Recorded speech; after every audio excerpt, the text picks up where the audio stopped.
Hello everyone, today we're going to be talking about the post-ban list ABC Dragon Busters.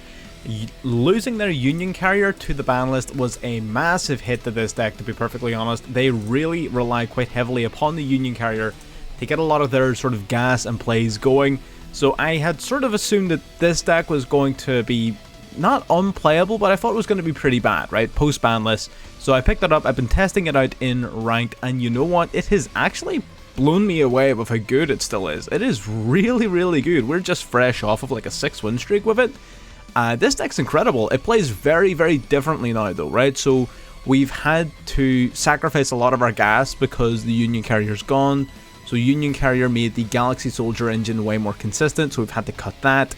Instead, what we're playing is the adventure cards, which make up a lot of the slack. They give it a little bit more consistency in terms of always being able to do something, even if that something isn't always your ABC plays.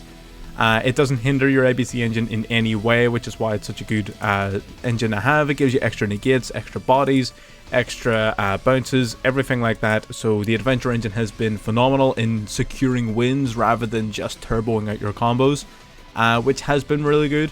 I am struggling to find what cards I want in my last 3 slots. I'm not overly sold on off-res reactivation because we're not playing quite as many machines. It's sometimes a bit inconsistent, it's a bit of a brick, but I can't think of a better card to add in right now, or rather than just more hand traps. But again, I'm sure more testing will let me know, and I'm sure you guys yourselves might have any sort of suggestions or ideas for that. So here's the updated deck list. We'll be going through it card for card at the end. So if you're looking at this and you don't know what you're looking at, stick around to the end of the video and I will be talking about it, but you are going to want to watch the games because that's where we go through all of the combos. You get to see it in action, see really good plays, see some really bad plays, and sort of see how it works. So if that's the sort of stuff you're interested in, these sort of in-depth breakdowns of different decks, feel free to subscribe. You know, it's what we do on a daily basis here with all different strategies, be it meta, non-meta, rogue, jank, whatever it is. Plus we do a bunch of other things on the channel. We do a lot of Pokemon content, we do live streams, anything like that. So if any of that tickles your fancy, feel free to subscribe, and if you enjoy watching this video, of course, please hit the like button. Let's get into game number 1. Alrighty, we're going to be starting off with a bit of a jankier sort of duel here. It's going to be pretty funny. Union Hanger then is going to add our B-Buster Drake. So this is, this duel is going to be a demonstration of Union Hanger, right? If you have Union Hanger plus literally any other of your Union pieces in hand, just one of them, it's full combo, right? So that's pretty nuts. We're going to normal summon out the B-Buster Drake that we just searched for. We're going to equip on the Union Driver. The one you want to search for is the Sea Crush Wyvern. This is where having one more in hand comes in handy. It doesn't matter which one, any one of them. You summon out your Sea Crush Wyvern, you link to often the Platinum gadget. Now you're going to activate Crush Wyvern and B-Buster Drake, and it's very important you do Sea Crush Wyvern first because it summons out any monster, including potentially what you search off of the B-Buster Drake. Now you need to have one in hand already to even activate this effect. That's why it doesn't matter which one you draw, because B-Buster Drake is simply going to search for your ASL core, assuming you don't already have it. We do, luckily, so we're just going to grab another B-Buster Drake here and summon it out to the field. And then we get to summon out another Sea Crush Wyvern out to the field for Masquerena. Now this is we're extending a little bit beyond because we opened a pretty decent hand. We're going to go into Masquerena then. B-Buster Drake, exact same thing, grabs an ASL core, Sea Crush Wyvern summons a monster out, then we're going to banish A, B, and C for our ABC Dragon Buster, our big boss monster out on the field, passing turn to our opponent. So we have our Masquerena whenever we want, we've got a Max C, we've got our Buster, but our opponent's got the Droplet. They ditch, look at that, cards they ditch the graveyard. If this doesn't tell you what they're playing, then I don't know what does. They're going to go Pathfinder, Lava Golem, Gadarla. There's no way they are not playing Numerons, and there is the Numeron wall to confirm it. Numeron wall pitching itself to graveyard in order to search their deck for the Numeron Network field spell, which is very detrimental to us. They're going to activate the field spell, and they're going to summon out their 4 Numeron gates, letting us draw 1 card. Luckily for us, our opponent doesn't know how to read, and here's where a little secondary effect, the Platinum Gadget, comes in. We are just going to activate a bunch of our effects. We did want to tribute our ABC Dragon Buster so he doesn't have a brick wall to beat his monsters off of to get big. Right now, so long as he attacks Masquerena first, we're in a really solid position, right? It's all we need him to do, and bang, just like that, we're in this game, right? So he boosts himself up by 1,000, takes out our Platinum Gadget. Next, Platinum Gadget activates in the graveyard to summon out a gadget from deck. That's why we're playing the gadgets. Really, really good defensive engine, summoning out the Gold Gadget from the deck. Gold Gadget then gets destroyed. Gold, when destroyed, will do the exact same thing. It's going to summon out a different gadget from the deck. We're going to summon out the Silver Gadget. Boost up again. He's going to take out our Silver Gadget. Guess what? We can do it one more time. Silver Gadget, when destroyed, summons out another gadget from the deck. Come back. Gold Gadget. Okay, so now we survived his onslaught. We're still in the game, but he links off all of the monsters on the field, including ours, to go into the Goddess. We do get to draw one extra card, and the Goddess gives him the ability to negate any effect we would activate that special summons a monster from the graveyard. So we really need to top deck a good card here, and we got the Terraforming, one of the best cards in our deck, able to grab the Furion Discoliseum. We're going to pitch Hanger for Discoliseum. Discoliseum's going to add Regulus to hand. Then we're going to drop Discoliseum to activate another Hanger. We didn't have anything to search off of Hanger because we've got all of our ABC pieces in graveyard already or banished. But we are going to be able to use Regulus, bring it out to the field, equipping onto it a Bee-Buster Drake here. Summon out the Bee-Buster Drake. Normal summon Maxi for game here. Discard a card off of our Nightmare Phoenix to pop the network. And because we are co-linked, we get to draw a card as well. Very important because we need discard to cost. We're going to summon out our second ABC Dragon Buster, discarding the impermanence, banishing the Goddess, swinging directly for almost lethal, 300 points shy of lethal, but we're not afraid. We have the Regulus negate. He has 2 cards in his hand. There's no way he could possibly draw into a good card except for Terraforming. He top deck Terraforming of his own, going into the network, activating the network. Make sure you do not activate Regulus yet. You wait till they activate the effect of the card, and then you chain your Regulus, sending it itself to the graveyard to negate the effect of the network. No summons for you. With no summons, you've got no game plan, and that is it.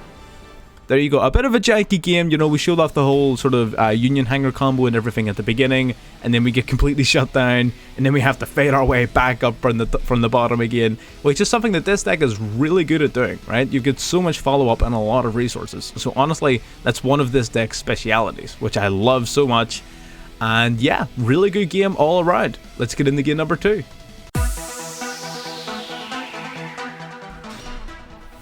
Alrighty, this replay is going to focus more heavily on the adventure cards, right? So we're going to go for Rite of Arrows here. Our opponent is going to activate Maxi here. We do have the ability to negate it, but we decide, you know what? If we activate the Griffin Rider now, our opponent's only going to draw 1 card. We'll give it to him. That's fine. We'll keep our Ash Blossom for something more impactful. We're going to basically set up our adventure token plus our Wandering Griffin Rider, grabbing the Enchantress from deck and immediately ditching it to our graveyard so we can activate its effect to add back the Rider of Aramis here from our graveyard, setting our droplet and passing our turn. So this board isn't exactly a lot, but setting it up under Maxi is decent, and it does give us an Omni Negate, so it is something at the very least. We are able to negate this Ariana with our Ash Blossom, which was significantly more impactful than stopping a draw 1, so that is really good for us. They are going to go Labyrinth, Stove, Torby, setting themselves a Welcome Labyrinth as well as activating the field spell. We decide that field spell is going to be a real menace. We need to get rid of it right now. Otherwise, he's going to start popping our cards, and it's just going to get messy. But he's got another Labyrinth monster, setting another copy of the field spell directly from his deck, activating it. So we basically utilized our Griffin Rider and got nothing out of it. We did eat up a lot of his resources, but he's just going to generate those right back. You're going to see how nutty Labyrinth can be. He's going to activate this to pop our token. Now that the monster has left the field because of the effect of a trap card, Labyrinth activates, then you've got Ariana that activates, then you've got Welcome Labyrinth that activates, then you've got the Torby that activates, and then you've got the Chandelier that activates, getting all the way up to Chain Link 6. Sir, it is my draw phase. I'm planning on activating at least 1 card here. I'm going to go for Droplet, dropping our unauthorized reactivation to at least negate the Silver Castle. So our opponent's going to generate a ton of resources here, grabbing back the Chandelier, grabbing back the Torby, setting their Welcome Labyrinth again, drawing a card. Then this last effect gets negated. We do grab the Draco back from our deck though, which is at least something. We're going to activate the Rider of Aramis here that we grabbed from the previous turn, and we're going to use our Fateful Adventure to grab the Griffin Rider once more. We're going to ditch the Draco back because when it's sent to the graveyard, it will equip onto our adventure token free of charge. Griffin Rider's going to make its way out, and that gives us our Omni Negate once more. We are going to activate the Disc Coliseum, however at this stage it is not yet usable. We're going to bounce that trap card back to his hand just so we can't use it on his own turn. He'll have to wait one turn longer to activate it. So we're going to take out the 2 monsters that we can, and we're simply going to have to pass turn. He is going to activate the Torby though, ditching 2 cards to set another Welcome Labyrinth directly from the deck. So generally speaking, we are at a massive disadvantage here. We really are struggling to stay in the game. He's going to go Ariana, and we don't have the ability to negate that, because if we do, this Welcome Labyrinth would have been a real nightmare. So we have to save our negate for the Welcome Labyrinth, which he does eventually flip up, getting that negated and sending it to the graveyard by shuffling our Griffin Rider back. So here we are, we're trying to fight off Labyrinth in the grind game, and it's sort of grinding a bit. You can see how at the beginning it really wasn't going our way, but we're slowly sort of crawling back, we're bringing it back. They're going to go for Welcome Labyrinth here before we can bounce the field spell back to their hand, which is unfortunate. They're going to try and utilize Ariana's effect here, but I don't think they read the small print on Ariana.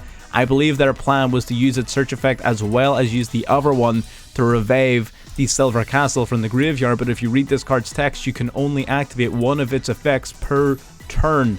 So they're going to grab Labyrinth Setup from the deck, which is a card I didn't even know existed. It's pretty decent though. We're going to go Masquerena here off of our token, summoning out the Furion King Regulus. He's going to call by the grave the A Assault Core because he doesn't know how to read and he thinks that will stop our Furion. He is very clearly mistaken. The Furion summons regardless of his ability to attach the card. All he needs to be able to do is target it. So Torby then's going to ditch 2 to set 1, setting the Labyrinth Setup. They have no resources left in their deck to set. We're winning the grind game against the Labyrinth of all decks. We're going to take out one of his Ariana, and we're going to pass turn back. We have an Omni Negate, and we have the Masquerena should it be needed. He tries to swing in, trying to be smart, but we still have the Disc Coliseum, able to send our remaining Regulus to the graveyard to protect itself from destruction by battle. Going into our own draw phase, we have the unauthorized reactivation. We're going to activate it and equip on the Regulus, but we misremembered how this card works, and this is why I'm not a massive fan of it. Because all we're able to equip on the Regulus is the Driver, and the Driver does nothing when it's equipped the Regulus, like literally 0. It does nothing because there's no other valid targets to equip onto it. So that was a misplay, admittedly. It is what it is. We take out his monster because of our own Disc Coliseum. We're able to add back the Regulus that we sent to the graveyard last turn, getting a little 800 poke in there as well before passing back to our opponent. They have Compulsory Evacuation device set as well as Dogmatic Punishment off of the effect of their Labyrinth setup. We do have a plan for dealing with this though. Our opponent's going to right away, without even hesitating, go into Compulsory Evacuation device. We chain Masquerena to this because his only other card that we know he can use is Dogmatic Punishment. So if we activate Masquerena first, it either forces him to use Dogmatic Punishment in chain, which we can then negate, or he misses his chance to utilize it at all. Which is what had happened. He can't get rid of our Unicorn that easily. We're going to go Regulus, equipping Regulus from grave. He activates the Gravedigger's Trap Hole, which, you know, is a little bit annoying. That does negate our Regulus and deal a little bit of damage to us, but we've got the best normal summon in the game, the Max C normal summon 2 games in a row. We're going to go Access Code Talker, boosting up to 5300, activating its effect, banishing 1, pop 1, swing 53 into his 3800 life points, and that is game. Bit of a tough one. We didn't see a lot of the ABC package there, and that's what I was sort of saying. Without the Union Carrier, it's a lot more difficult to consistently go into those kinds of plays. That's why we're relying more heavily now on our external and extremity-based engines, because we need to make sure we're at least winning the game, even if we're not winning it with ABC every single time, you know? So that's a good demonstration of our alternative win conditions, our other link monsters, our claims, Furion, and the adventure engine. Let's get into game number 3.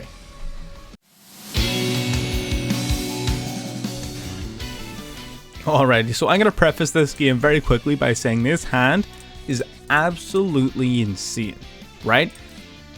But we do misplay. At the very end, we misplay. I was a little bit tired. So we're going to go Union Hanger right away, grabbing the B Buster Drake. We hadn't quite figured out the AC combo yet. So at this stage, I think we do go into Sea Crush Wyvern, we summon it out. I believe this is where we started getting that little combo right. We go Masquerena here, because Sea Crush Wyvern's going to be able to summon the ASL core anyway, so we didn't need the Platinum Gadget just yet, although it would have been nice. We summon out the ASL core, adding Beatbuster Drake to hand. We're going to go Punt of Prosperity, banishing 3 to check the top 3 cards of our deck for a usable card. We grab the Furion's Coliseum among the ones we grab. We're going to activate it now, grabbing Furion King Regulus to hand. And we're now going to activate Regulus, equipping onto itself the Beatbuster Drake. So this is obviously the mistake we made, right? Instead of doing Masquerena, we should have done Platinum Gadget. This is before we learned the combo, right? This was us learning and still testing at this stage. So this could have been Platinum Gadget, which would have been able to resummon the Buster Drake from hand, link into the Masquerena that way, which would have been way more efficient, way more effective, but luckily for us, having the Furion means that we're able to grab the Beatbuster Drake from graveyard and summon it anyway, which means out comes Line of the Light Charmer. This is just a Link 2. It doesn't matter. It has no effect as far as we're concerned. It's just a Link 2. We're going to go the Raid of Aramasir here. We're going to grab an adventure token out of the field. Fateful Adventure, grabbing our Wandering Griffin Rider while pitching our Sea Crush Wyvern to grave. Then the Wandering Griffin Rider will summon itself out to the field, grabbing then the Dracoback, the Rideable Dragon, from our deck. And we're going to set one and pass. What was the big misplay? We didn't summon the ABC Dragon. We have all the pieces in grave. We just forgot to summon it, which was really disappointing. I was really angry at myself because I had specifically set it up to work. But no, we would have had ABC in this slot here. So think about this board, this hand, as Omni Negate, Banish on Demand, and Masquerena link off into whatever, right? So absolutely nutty with this hand. So we did mess it up. And there's one other big misplay later in this game that I will draw attention to when it happens. We're up against Ancient Warriors. Ancient Warriors are very interesting and very, very, very aggressive. So I'd be very curious to see how this works. This monster in particular is a bit of a headache, so we do want to stop that from coming out if we at all can. He tries to Call Grave our Regulus to negate its effects. We are going to Griffin Rider that. We're going to take 2 cards out of his possession if at all possible. Again, the more we can limit his plays, the better our chances of surviving until next turn are. They're going to activate their Ancient Warriors here. They're going to try and bounce our IP Masquerena back to our hand, which again we can't really let happen. We're going to link 2 off into the Nightmare Unicorn. Nightmare Unicorn then discards a card to shuffle a card in his field back into deck. We hit the Continue spell because we're not too afraid of his monster. We are going to equip the Rideable Dragon onto our Adventure token. He's going to special summon out here. And he's going to search his deck for another Ancient Warriors, which will be able to summon itself upon him battling one of my monsters, cutting our attack points down. We will protect ourselves from this battle by sending it this Coliseum to grave, but it only works once per turn. It cannot save us the second time. He will now be attempting to pop one of our Fateful Adventures. We can't do very much about that, but what we can do is grab one of our Regulus back to our hand once a monster is destroyed by battle. So it at least gives us some level of follow-up. Without Fateful Adventure, the token does go down in a single blow. He's going to go into Dark, the Gloomy Charmer, or Gloomy the Dark Charmer, whatever his name is, bringing back our Masquerena, and then going into Access Code Talker for some reason. He's going to use the Access Code Talker to pop one of our cards. I guess he just really didn't like the look of our face down, and he's going to finally end his turn. So not the greatest situation for us to be in, but it's definitely not the worst. We're going to banish 3 from grave to finally bring out the monster that we should have done the first time, and here is our next misplay. We had our toggle off like a goddamn fool. So we missed the chance to chain to the Imperm to banish the Access Code Talker this turn. It's fine, it's going to slow us down, but it's not the biggest issue in the world. We're going to Regulus, bring back the Sea Crush Wyvern. Sea Crush Wyvern summons itself out of the field. Normal to be Buster Drake, take out the smaller monster while we can, and we're simply going to pass back to our opponent here.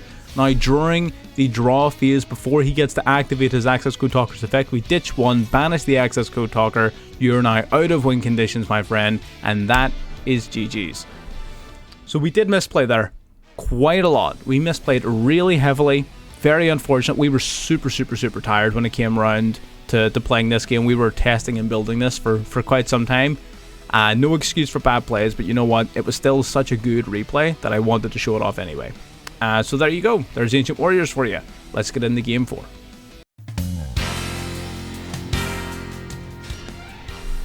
Already getting into our 4th and final game here. This is a pretty interesting one. We're going to open up with this Coliseum. The Maxi, of course, is annoying in theory, but realistically, we didn't have very much going for us in this hand. So you know what, we're simply going to set our gold gadget face down. If it gets destroyed, we'll be able to summon out a silver gadget from our deck, so we're not too worried about being beaten here. The lightning storm from our opponent wiping out the back row, and then the double evolution pill. Our opponent's going straight for it. They banish Tyranno Infinity from their hand. This man is on the sauce. A 4-star that can have like 10,000 attack points on summon. This really cool idea, actually. I may consider it for a Dino follow-up video. That's a pretty cool idea. We are going to maxi to, at the very least, draw 1, and it's also going to discourage him from doing any further plays. We're going to Veiler the UTC here because he has an ability where he could have just sent us to the graveyard using his effect, which means the gold gadget would not have triggered. We really want to get the silver gadget on our field to make sure we have at least some sort of follow-up if we top deck an ABC piece. Luckily for us, we draw just the one, the B-Buster Drake. We're going to summon Furion out to the field here. We are, of course, going to get hit by that Maxi, which is very unfortunate. That does really limit what we want to be doing here. In an ideal world, what we would have done instead is normal summon the B-Buster Drake first, link off, and then summon Regulus by targeting B-Buster Drake, because then the Buster Drake can summon itself once more, so it acts as a further extender and an extra search. But with the Maxi in play, it's not really that large of a concern. We are going to Cerberus, pop the UTC. He's going to activate Miscellaneousaurus in chain. We decide, you know what, our Regulus, we can give it up to stop a Miscellaneousaurus because that thing is a goddamn menace. So we are going to negate the Miscellaneousaurus. That means his UCT is not protected, meaning it gets popped. We're going to draw into our Sea Crush Wyvern, and we're going to deal 1600 points of damage. We're just going to hope that, you know what, 3 cards in hand. We're just hoping that he doesn't have anything. Dinos play a lot of bricks. Let's just hope he has them. He does draw into the Terraforming though. Terraforming gives him Lost World. Lost World is absolutely crazy. He even has another Lightning Storms. He's going to wipe out our Cerberus like it was nothing. Bringing out the Lost World, and he's the Miscellaneousaurus in the grave, banishing 2 to summon out the Baby Cerosaurus. And then we're also going to get a Jurag token. Now, he doesn't have any further active plays, but during the end of the turn, the Misk's effect will pop the baby. Baby summon Overraptor, Overraptor search another copy of Miscellaneousaurus, so that is a lot of protection and follow-up for our opponent. This is not looking good. First things first, we're going to link 1 off into Link Spider, getting rid of the Jurag token. So before we go into the Rite of Aramis here, he is going to preemptively Miscellaneousaurus to protect his Overraptor and any other dinos he might summon for the rest of this turn. The Adventure token making its way out. Normal summon the Sea Crush Wyvern, add Draco back to our hand before we activate Fateful Adventure's effect to grab the Griffin Rider. Griffin Rider then, we're going to pitch the Draco back equip onto our Adventure token before we special summon out our Wandering Griffin Rider, bouncing his field spell back to his hand. We might as well. We're going to go in the battle phase here, 200 over his Overraptor, then 2000, 1000 and 1200 to the face, bringing our opponent down to just 2000 life points, meaning we are definitely in striking distance of winning this, but we all know Dinos. Dinos is nothing if not resilient, and they still have that Lost World, and they have the Giant Rex. Giant Rex being a problem. Miscellaneousaurus banishing 1, we decide, you know what, we're going to activate Griffin Rider now, because the last thing we want is him just going in the battle phase and taking out our Griffin Rider. So I'll take the trade now, I'll stop the Misk. That's fine. He's going to swing into the Jurag token, popping the baby in the deck to trigger its effect to summon out the Overraptor directly from the deck, grabbing another Misk from his hand. We're playing through triple Misk at this point. Triple Misk. He does swing into the Adventure token for some reason, and we were able to protect it, but he is going to revive the Baby Cerosaurus by popping the Jurag token on our field before finally going into number 41, Baguska, the Terribly Tired Tapir. Switching all our monsters to defense and making sure we can't activate any effects. Bit of a defensive move, but we do have ways around it. We're going to bounce the field spell back one more time, Union Carrier, then grabbing B-Buster Drake directly from the deck, which on normal summon is going to be equipped with another Union monster directly from the deck as well, like the A Assault Core. We're going to link 2 off into IP Masquerena, B-Buster Drake, A Assault Core, and the Sea Crush Wyvern. Well, Sea Crush Wyvern, sorry, can't activate its effects, of course, because we have nothing in hand to summon. We're going to add Sea Crush Wyvern back to hand, adding an Assault Core from deck to hand, and we're going to link off into the Nightmare Unicorn, unaffected by the Tapir's effect because it's in attack mode, getting rid of the Sea Crush Wyvern. Then we're going to activate the Fateful Adventure, grabbing Griffin Rider once more, pitching the Assault Core, and that is pretty much game from there. We're able to very easily summon out the ABC to banish the baby, special summon out the Griffin Rider for an all-negate, and we have like 10,000 damage on board, right? We got 2k, 2k, 22, 3000. So yeah, we are stacked. Absolutely. Nice and easy game against Dinos. Pretty interesting tech there with the Tyranno Infinity. That may be something to test out sometime soon. But anyway, let's get into the deck profile. Alrighty, getting into the deck profile. Now, pretty much every play, every combo, everything in this deck saw use in the gameplay, right? So we're not going to spend too much talking about combos and everything here.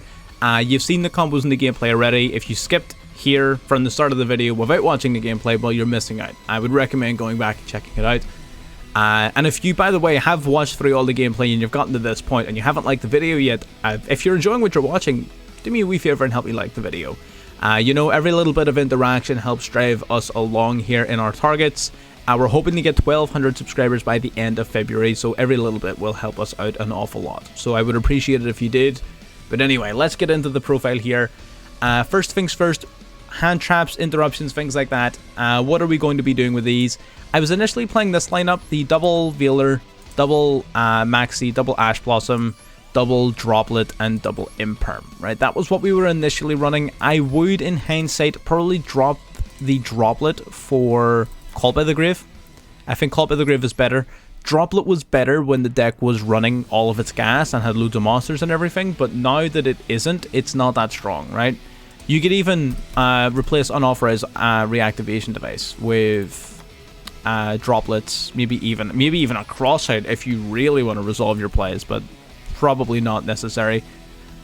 But yeah, generally speaking, that's sort of what I would be doing. So Veiler, Maxi, Ash Blossom, Call by the Grave, Forbidden Droplet, Infinite Impermanence.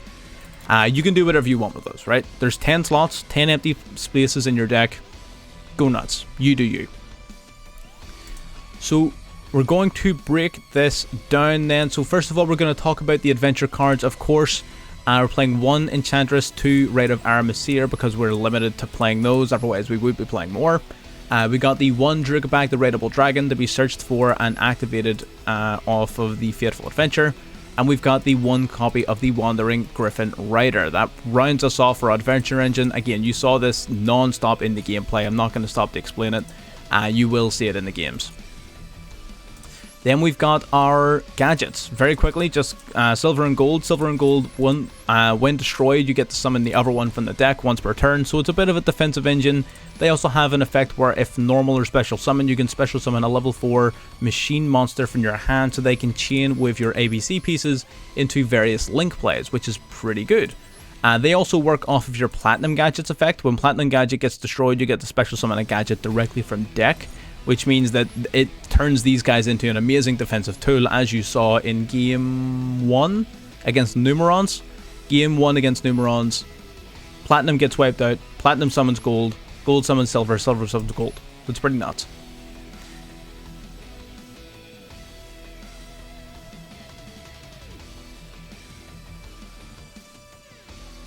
Okay, then we've got the ABC pieces themselves. So A, Assault Core, B, Buster Drake, C, Crush Wyvern. Primarily here for their names. And there is, of course, really cool 1-card combos off of your Union Hanger with them. You need all 3, either on your field or in your graveyard, to special summon out your boss monster, the ABC Dragon Buster. So you need to have all 3. Your deck is pretty much built to either do it right away if you open up your Union Hanger. Union Hanger is a 1-card combo way of doing it. But if you don't have your Union Hanger, the rest of the deck is built to sort of last out or grind down your opponent until you're in a position to do so. So ABC is pretty much that straightforward. Union Driver is also part of that engine. You'll be using your Union Driver off of your Union Hanger, of course, in order to search your deck for additional ABC pieces. Then you've got Furion King Regulus then. So Regulus, being searched off of his field spell, will basically provide you with an extra Omni Negate, summoning himself out to the field by equipping onto himself a machine from your grave. He sends himself to the grave to negate the activation of any card, which is pretty nuts. Just gives you an extra Omni Negate, an extra body on board, and it really does help alongside your ABC pieces, because when you summon this guy out, you equip on the machine that you targeted. ABC here, your Assault Core, your B Buster Drake, and C Crush Wyvern, all 3 of them can special summon themselves from the equip zone to basically act as another monster on the field. So they act as extenders as well as giving you an Omni Negate. So absolutely incredible. It's basically Monster Reborn as well as an Omni Negate. So amazing card all in all. And then you've just got the 3 copies of the field spell to search for it. Then we got Terraforming, which will grab you either Union Hangar or Furion's Coliseum, both of which are busted cards. We've talked about the adventure cards already. We've got Pot of Prosperity, basically just lets you check through the top cards of your deck, fishing out whatever card you need. If it's a starter like your Hangar, your Furion, if it's an extender like your Gadgets, whatever it is, your Pot of Prosperity can usually get you to it. And then the last card that we haven't talked about yet is the Unauthorized Reactivation. This is I'm really not a big fan of this card at the minute, to be honest. What it generally does is you target one of your ABC pieces on the field, you'll equip onto it from your deck either another ABC piece or your Union Driver to start doing some sort of link and combo plays. It's nice when it resolves, but because we're not playing as many ways to get into light machines as we were in the past, it does sometimes sort of break your hand up a little bit. It's not the most consistent card in the world to resolve. So if you wanted to take this out, I wouldn't blame you. I'm not a massive fan of it at the minute. My only problem is, what do you replace it with, right? I feel like I have to replace it with something that gives me gas. You could, of course, just put in more hand traps or interruptions, absolutely. But I don't know. I'm still iffy on these 3 slots, right? So you guys do what you want with them. If you have any really cool suggestions, if you got any ideas, let me know. And we'll sort of talk about them. Getting into the extra deck, we've got ABC Dragon Buster himself, the big bad boss of the deck. You're not going to see this guy as consistently as you were in the previous version of the deck, but that's a-okay. You're still going to win just as many games. You'll special summon him from the extra deck simply by banishing the A Assault Core, B Buster Wyvern, and C Crush Drake from your field or graveyard, respectively. Use 2 main effects. Number 1, once per turn as a quick effect, you can discard a card to banish any card on the field. So targeting banishment. Basically on demand, all you need to do is discard a card, and you know, sometimes that can be a bit costly, but it is definitely worth it. So on demand banishment, and he has a second effect that during your opponent's turn, you can tribute him to summon back any 3 banished light Union monsters. So you can summon back your 3 ABC pieces that you banished for his original summon, and then on the following turn, you simply go into another one. It's pretty nuts, and it works in excellent combination with things like your IP Masquerena. IP Masquerena loves having lots of monsters to combine with to make a huge Appaloosa, or even go into the Underworld Goddess of the Closed World. So giving it 3 materials that you can use on your field is absolutely amazing. We've got number 41 purely here as a defensive fallback plan. Any 2 level 4s will summon this guy out in defense, and he just acts as a bit of a floodgate, switching all of your opponent's monsters to defense and making sure they can't activate their effects. Just a defensive fallback. Link Spider purely here to turn your adventure token into a effect monster for link summons. That's it. Nightmare Cerberus and Phoenix, generic link monsters. Pop a special summon monster, pop a back row card. Platinum Gadget and Masquerena are definitely core, and I appreciate these guys are URs, but they're definitely core. Platinum Gadget being able to special summon out any level 4 or lower machine from hand once per turn, and then special summoning a gadget upon being destroyed. Simply too valuable. That extender is absolutely key. Then you've got the IP Masquerena, which is of course your second link monster that you'll summon off of the extension from the gadgets. IP Masquerena is absolutely incredible, being able to bring out the likes of the Appaloosa, the Lost World, Unicorn, all of these types of amazing cards during your opponent's turn, which is absolutely insane. We got the Barricade Board Blocker, which I have never summoned. You don't need to play him. He's purely here as a machine, right? Originally, we needed to play a machine in this slot. I actually can't remember why. You can totally just get rid of this guy. He's really not that good. He does protect your face-up spell cards from destruction, but that's really not like that good, right? So you don't have to play this guy if you don't want to. Lina the Light Charmer, you can definitely cut as well, but again, we just had so much room in the extra deck. Like it's one of those rare occasions where your extra deck is not tight. You have some room. Lina, basically, you can special summon a light monster from your opponent's graveyard, so on occasion it's going to be useful to link climb, but it's not something you're going to be using a lot, and it's not something you're obligated to use either. So if you have other really cool ideas for the extra deck, you can of course cut her and replace it, but that's just what we're playing for now. Then we've got Unicorn, absolutely mandatory. Summon it during your opponent's turn off of your Masquerena, or even just during your own turn. On summon, discard a card to spin a card back into deck. Apollosa, being one of your big boss monsters, gains 800 attack points per material used and can sacrifice 800 of its attack points to negate the activation of a monster effect. Once per chain, not once per turn. Really powerful card. Access Code Talker for easy OTKs, boosting itself up to 43 or 5300 attack points depending on the materials used, and can banish link monsters with different attributes from your graveyard to pop a card per attribute. And lastly then, the Underworld Goddess of the Closed World, being able to be summoned using one of your opponent's monsters as material, so it's essentially just a built-in kaiju. It's really useful off of your Masquerena because you're able to use her, your 3 ABC pieces, and then one of your opponent's monsters to summon this guy out basically during your opponent's turn whenever you want, so kaijuing your opponent on their turn. That's pretty good. And yeah, that's pretty much the deck. That's probably one of the quickest deck profiles we've ever done because I usually have to go over combos, but like we did everything in the gameplay. We showed off every different aspect of this deck in the gameplay. So I'd recommend revisiting it if you didn't watch it. If you've got to this point in the video and you haven't liked the video, if you haven't subscribed, I would highly recommend you do so if you want to stick around and see more. And yeah, I'll let you get off and start testing the deck on yourselves. You take care now.